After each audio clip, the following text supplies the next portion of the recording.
Bismillahirrahmanirrahim. Pasal berikutnya menjelaskan tentang rukun sholat. Ya, jadi tentang rukun sholat. Jadi sholat itu ada syaratnya, ada rukunnya. Rukun itu secara simpel sesuatu yang harus dilaksanakan ketika sholat. Ketika ditinggalkan tidak sah, ya. Ketika ditinggalkan tidak sah. Di sini dalam versi kitab Safinatun Najah, ya, Safinatun Najah. Nah, ini kitabnya ya, Safinatun Najah. Ini gambarnya nih ada nih, Safinatun Najah nih. Ntar YouTube-nya dikasih. Ya. Jadi dalam versi kitab ini ya ada 17 rukun, kan? Ada 17 rukun, sab'ata asyar. Ada yang mengatakan 13. Ya, isinya itu juga, ya. Ada yang mengatakan 13. Nah, di sini kita pakai yang 17.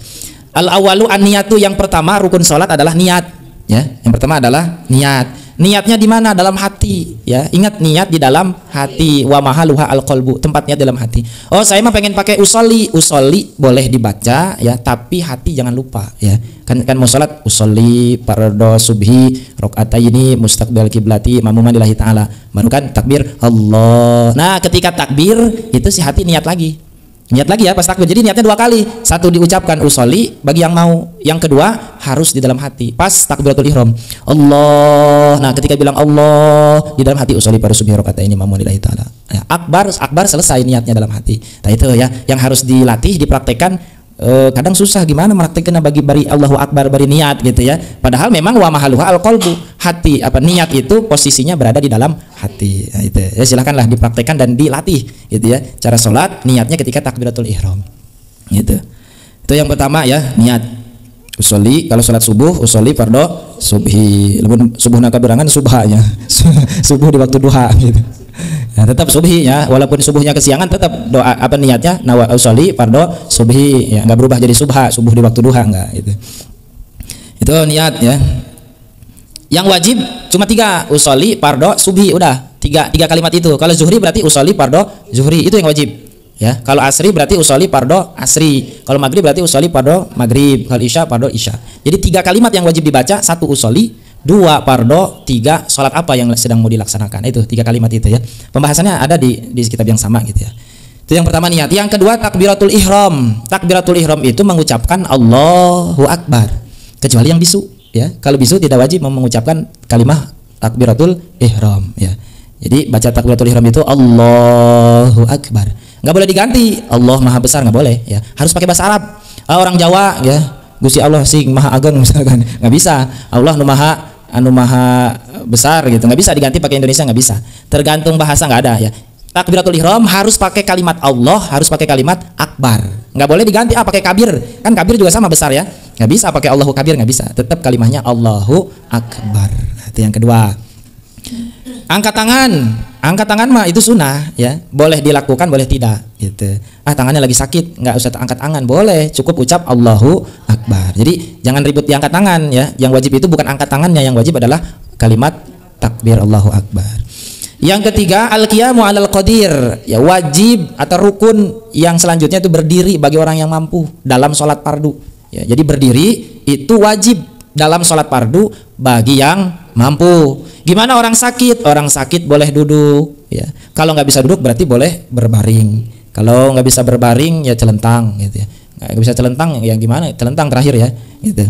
Kemarin udah dicontohkan ya. Jadi sholat itu wajib berdiri bagi yang mampu ya, bagi yang mampu. Ingat tuh tanda kutipnya bagi yang mampu. Kalau nggak mampu itu boleh duduk. Sehat tapi sholatnya duduk nggak boleh ya. Jadi kalau orang sehat sholatnya wajib berdiri karena itu rukun ya. Karena itu rukun gitu. Kemudian yang keempat dalam rukun sholat adalah qiraatul Fatihah, baca surah Fatihah ya, baca surah Fatihah. Baca surah Fatihah, kata Rasul la sholata liman lam yaqra bi Fatihatil Kitab. Tidak disebut orang sholat ya bagi orang yang tidak membaca surah Al-Fatihah. Maka surah Al-Fatihah wajib dibaca. Allahu Akbar kabiro, sunnah ya, nggak wajib dibaca. Misalkan kita takbir langsung Fatihah boleh. Allahu Akbar langsung baca Fatihah. Bismillahirrahmanirrahim sampai waladhdallin. Habis walad, boleh. Itu sunnah ya. Jadi baca Allahu Akbar kabira hukumnya sunnah gitu ya. Tapi kalau santai mah baca aja ya. Baca aja. Udah biasa make ya. Ini mah kalau lagi buru-buru gitu ya. Buru-buru atau kebelet misalkan gitu. Kebelet ya makruh juga ya. Ya. Jadi baca itu hukumnya sunnah ya. Ada yang pakai dari Allahu Akbar kabiro ya, ada yang pakai dari inni wajjahtu wajhiya. Cuma diresapi, kalau diresapi enak, nikmat ya. Contoh ya, Allahu akbar kabiro walhamdulillahi katsiro wa subhanallahi bukratan wa asila. Coba artinya apa? Allahu akbar kabiro, Allah maha besar. Kemudian walhamdulillahi katsiro, segala puji bagi Allah ya, katsiro yang banyak gitu. Wa subhanallahi bukratan wa asila, subhanallah maha suci Allah, bukratan wa asila, bukratan itu pagi-pagi, wa asila sore-sore. Inni wajjahtu, inni wajjahtu. Itu ketika ini wajjahtu udah tuh fokus tuh.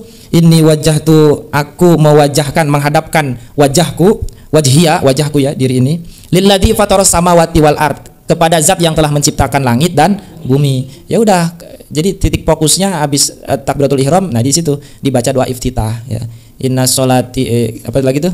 Fataras sama fatiris samawati wal ard hanifan muslima wa ma'ana minal musyrikin gitu ya. Hanifan muslima wa ma'ana minal musyrikin. Aku bukan orang musyrik. Inna sholati wa nusuki, ibadahku, wa mahyaya, hidupku, wa mamati, dan matiku lillahi rabbil alamin gitu.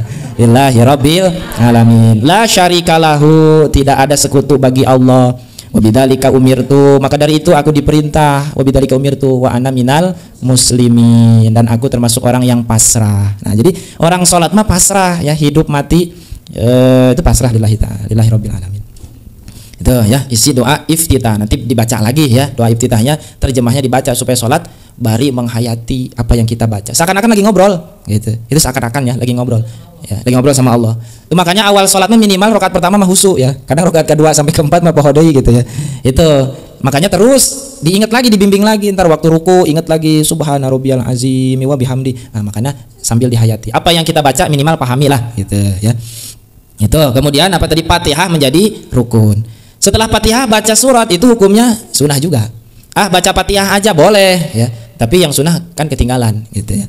Bacanya mau kulhu aja boleh ya. Habis sholat baca kulhu bagus gitu. Sahabat juga kan ada itu sholat bacanya kulhu deui. Ditanya kan, ente kenapa kok baca surat teh kulhu deui? Kata dia teh, kata satu sahabat itu, aku senang ya kepada surat ini. Maka kata Rasul bahwa orang ini dengan apa yang dia lakukan dapat menghantarkan jalan ke surga. Jadi gara-gara maca kulhu unggul, mata asup ke surga gitu. Maca kulhu unggulnya. Dan itu adalah sholat kita biasanya memang pakai kulhu gitu ya. Cuma harus lagi diniatkan, kuring mah maca kulhu karena cinta kepada surat kulhu gitu ya. Itu surat yang istimewa kan. Kan rezeki ya, kunci nih ya, kunci. Yang rezekinya pengen lancar, maca surat kulhu ketika masuk rumah satu kali gitu ya.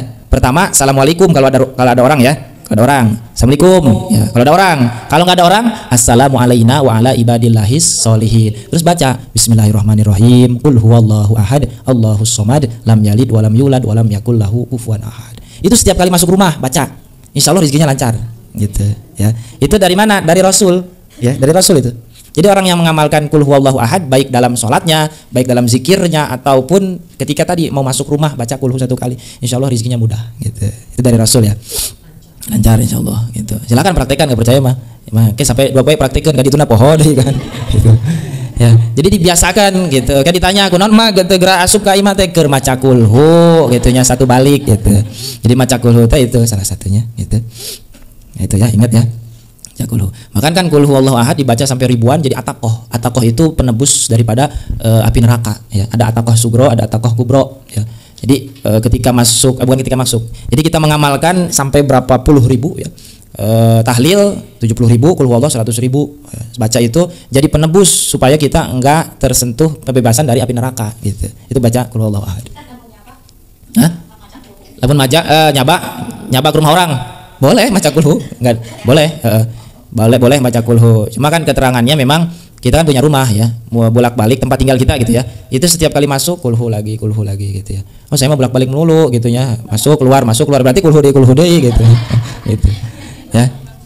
Masuk rumah orang silakan baca kulhu. Masuk rumah orang qul huwallahu ahad Allahus somad lam yalid walam yulad walam yakul lahu kufuwan ahad. Titik ayatnya ada di Allahus somad. Ya, somad itu tempat bergantung seluruh makhluk. Nah, bisa dizikir Allahus somad Allahus somad. Nah, itu bisa dizikir, bisa diwirid ya supaya lancar rezeki. Allahus somad. Nah, itu ya. Jadi setelah sholat baca suratnya sunnah gitu ya. Mau baca kulhu juga boleh ya. Qul a'udzu birabbil falaq boleh, falaq binas juga boleh gitu. Kemudian rukun yang kelima ar-ruku'u, ruku. Nah, ruku ya. Ruku habis baca surat sunnah itu langsung ruku. Allahu akbar.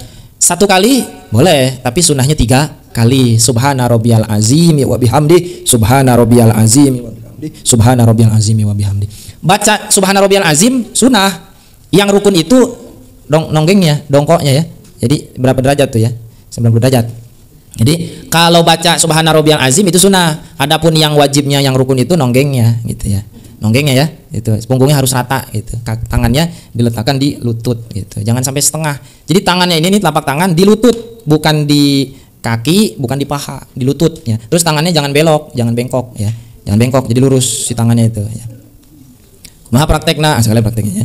Jadi tangannya itu ya, si tangan harus di lutut. Nah, di lutut. Terus nggak boleh bengkok gini, nggak boleh.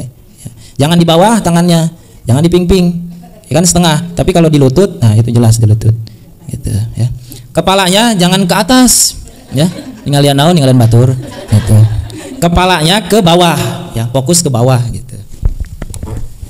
Tapi kalau ini kan kalau lama-lama itu jongkok kalau lagi pusing sebentar, satu kali itu apa baca Subhana rabbiyal azim ya, sekali aja terus buru-buru itu boleh nggak? satu kali aja boleh ya. Jadi baca satu kali aja itu boleh ya. Kalau ini kan suka pusing. Kalau pusing